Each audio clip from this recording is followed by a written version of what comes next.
morning po. Unang bakit po kayo sumama po sa Pestaho na migrante? Alam niyo, matagal ko nang Camera na po. naalala niyo, ginawa ko ang floor contemplation sapagkat naniniwala po ako na ang mga migrante po ay talagang siyang pinakapi sa sektor ng kasabing pamahalaan. At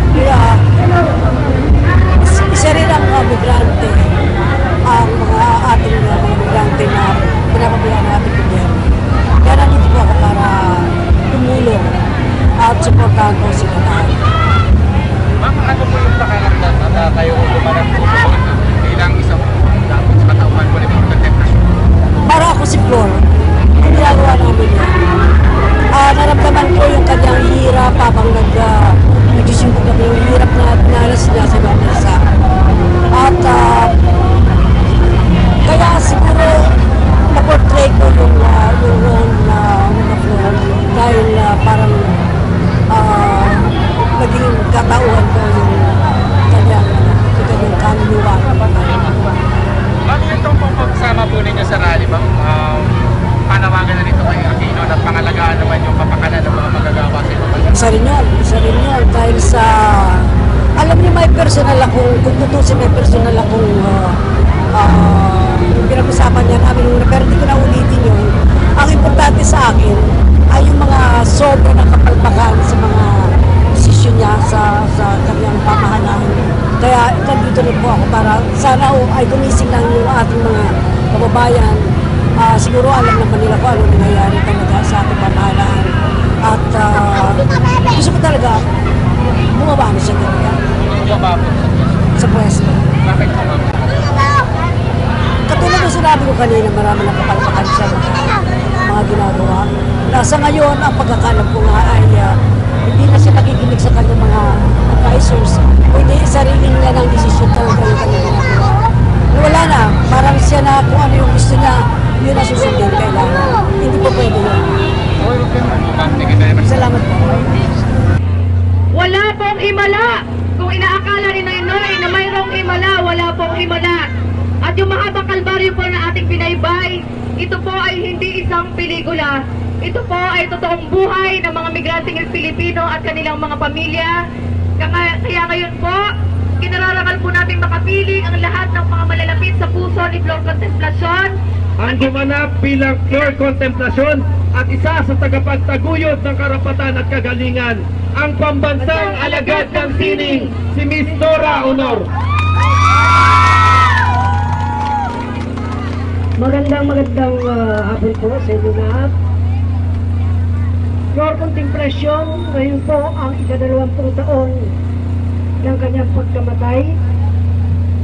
Mga kaibigan, noon pa man naniniwala na po ako na ang ating mga OFW ang isa sa pinakaping sektor ng ating bansa.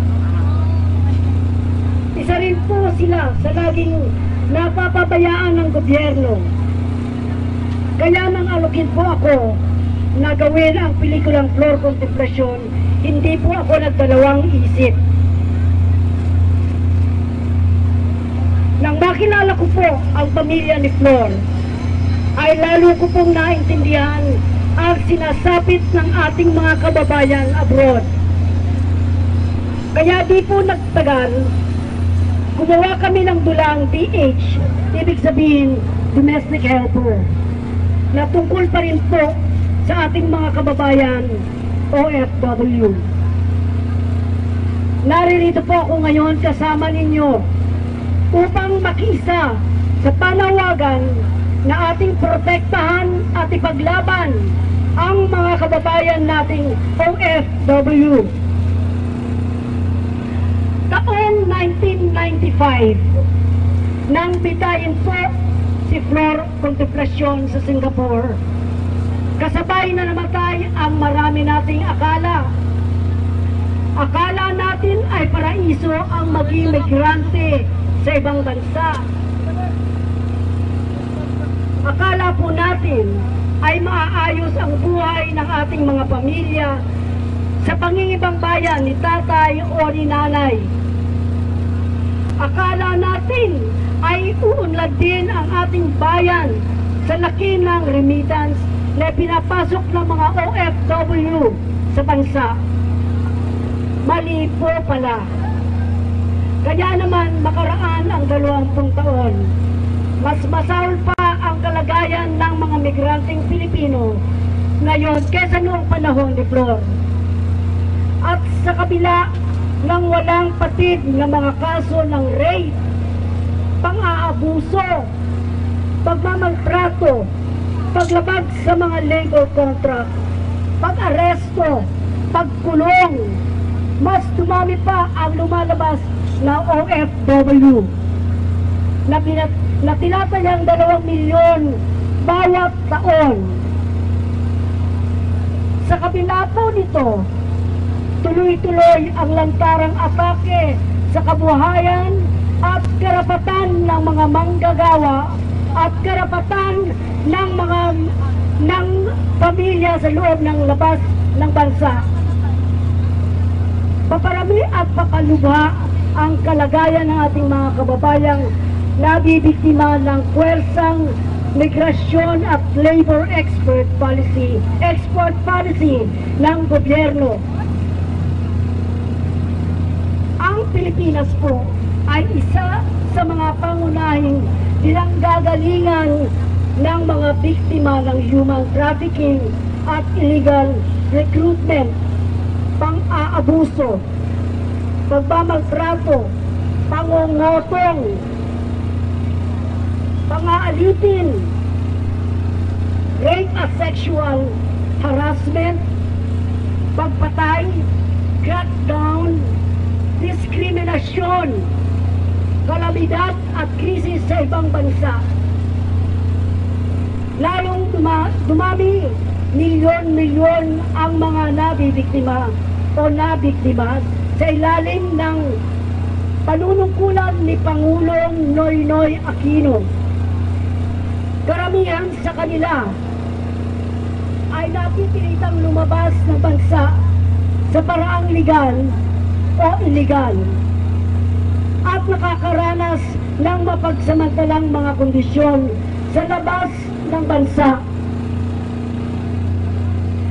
Sa kabila po nito ay nanatiling hungkag at ilusyon ang matuwid na daan at pagpapakitang tao ni Noynoy na hindi na natin aasahang magpapatupad pa ng matilong programa para sa mga OFW. Ang totoo po, si Noynoy mismo ang pangunahing tagabenta, pahamak at pahirap ng ating mga kababayan.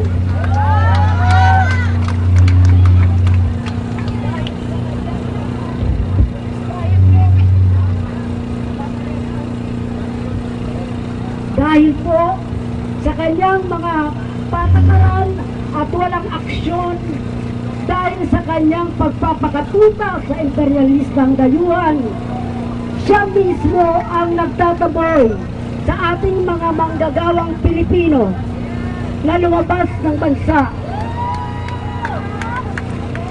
At dahil sa kanyang patuloy na pagpapatupad ng patakarang labor export, siya ang pinakamasahol na pangulo para sa migranteng Pilipino at pamilya.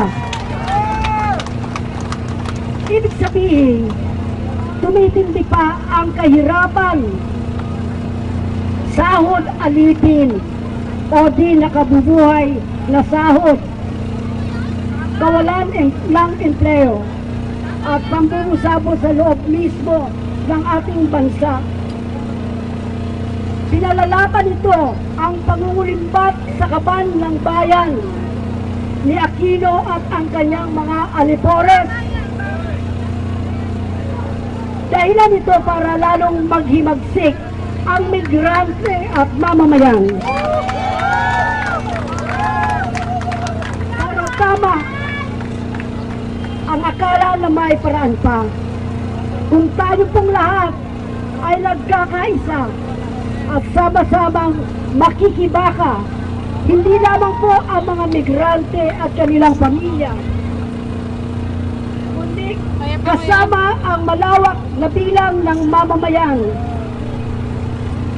Walang araw na hindi tayo nakikipaglaban sa mga kaso ng karapatan at kagalingan ng mga migrante.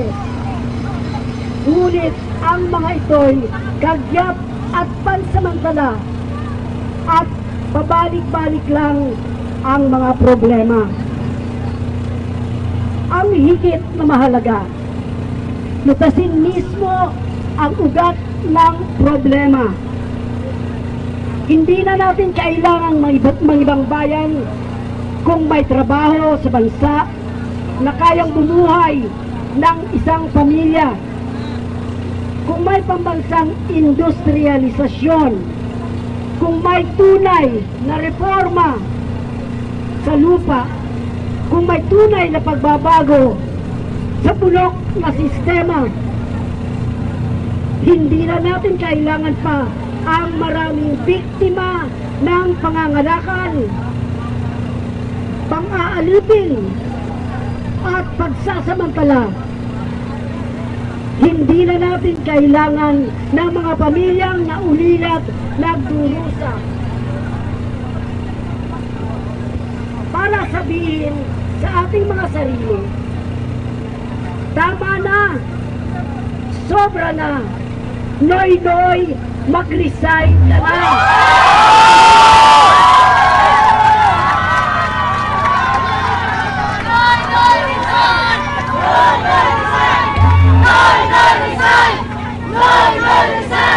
Kailangan na natin ng tunay na pagbabago sa lipunang ito. Noy-noy, papet, pahirap at pahamak sa migranteng Pilipino at pamilya.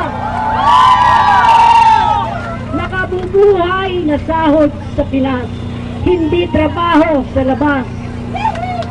Serbisyo, hindi negosyo. Proteksyon, hindi koleksyon. Labor export policy, ibasura. Tama na, Noynoy. Bumaba ka na, mag-resign ka na. Yun po ang gusto ko, gusto ng mga mamamayan, gusto namin lahat. Bumaba ka na, Noynoy. Nananayagan po kaming lahat sa iyo. Maraming salamat po. Noynoy resign! Noynoy resign! Noynoy resign! Noynoy resign!